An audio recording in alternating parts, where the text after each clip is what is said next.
अगर आप भी केवीएस एनवीएस जॉइंट नोटिस के टीयर 1 की परीक्षा 10 और 11 जनवरी को देने जा रहे हो तो आपको साल 2026 शुरू होने से पहले ही इस वीडियो को देख लेना चाहिए। ऐसा इसीलिए क्योंकि केवीएस एनवीएस में बहुत से बदलाव देखे जा रहे हैं जो आपको आवेदन से लेकर के चयन तक के प्रोसेस में मदद करेंगे। जिनमें से एक बड़ा बदलाव है अंग्रेजी का कंपलसरी होना। अब ये अंग्रेजी कैसे कंपलसरी है, कितने स्तर पर कंपलसरी है, क्या है ये नया नोटिस, आइए डिस्कस करते हैं। स्वागत है आप सभी का आपके अपने परिवार टीचर्स अराज 24/7 पर। मेरा नाम निधि अरोरा है और अगर आप भी केवीएस एनवीएस में पास होना चाहते हैं, टीयर 1 से पास होकर टीयर 2 से पास होकर के इंटरव्यू और इंटरव्यू के बाद डॉक्यूमेंट वेरिफिकेशन तक पहुंचना चाहते हैं, तो आपको ये 4 फैक्टर्स मेरे साथ समझने पड़ेंगे। सबसे पहले तो जैसे ही केवीएस एनवीएस का नोटिस आया था तो उस नोटिफिकेशन में साफ साफ दर्ज किया गया है कि इस बार टीयर 1 एग्जामिनेशन में इंग्लिश कंपलसरी है फॉर ऑल द सब्जेक्ट्स। यानी कि 10 क्वेश्चंस जो 30 नंबर के हैं वो अंग्रेजी के सब स्टूडेंट को अटेम्प्ट कर रहे हैं irrespective of their subjects and languages. दूसरी लैंग्वेज में भले ही आपको चॉइस दी जा रही है अपने रीजनल लैंग्वेजेस में से, लेकिन इंग्लिश सभी के लिए कंपलसरी है। इसमें आप कुछ भी दूसरी लैंग्वेज चूज नहीं कर सकते। ये सीटेट का एग्जाम नहीं है, केंद्र विद्यालय संगठन के डायरेक्ट रिक्रूटमेंट की परीक्षा है, याद रखिएगा।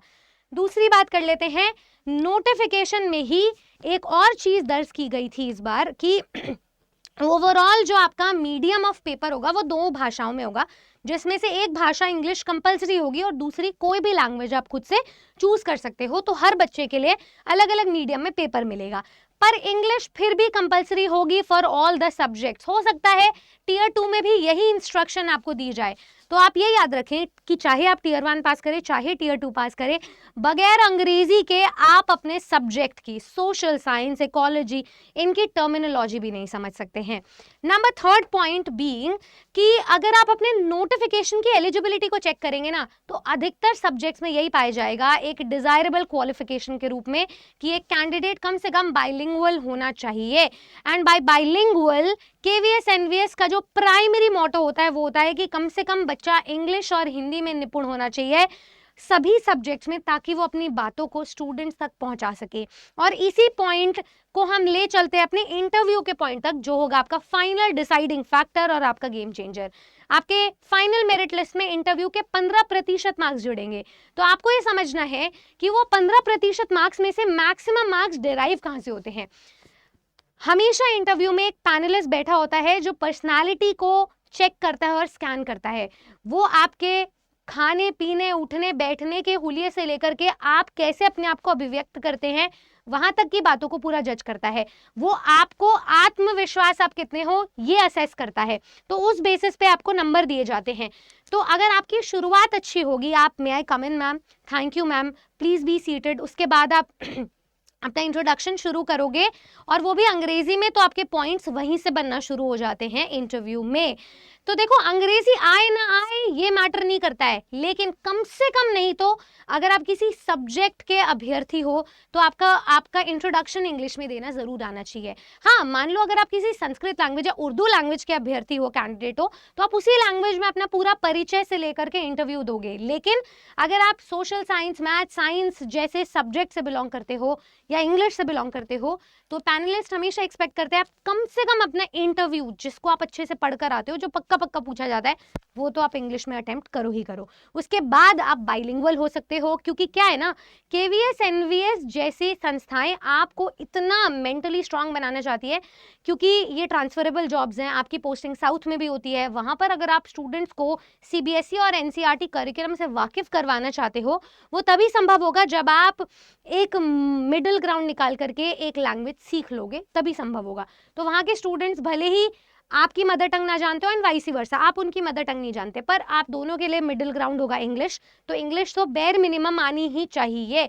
आपकी पोस्टिंग नॉर्थ ईस्ट में दे दी जाएगी, एनवीएस के स्कूल्स में वेरी हार्ड स्टेशंस में भेजा जाता है, रिमोट एरियाज में, तो वहां आपके बहुत ज्यादा काम आएगी अंग्रेजी। इसीलिए अंग्रेजी सबसे बड़ा गेम चेंजर, सबसे बड़ा कंपलसरी फैक्टर होने वाला है आपके 2026 के लिए।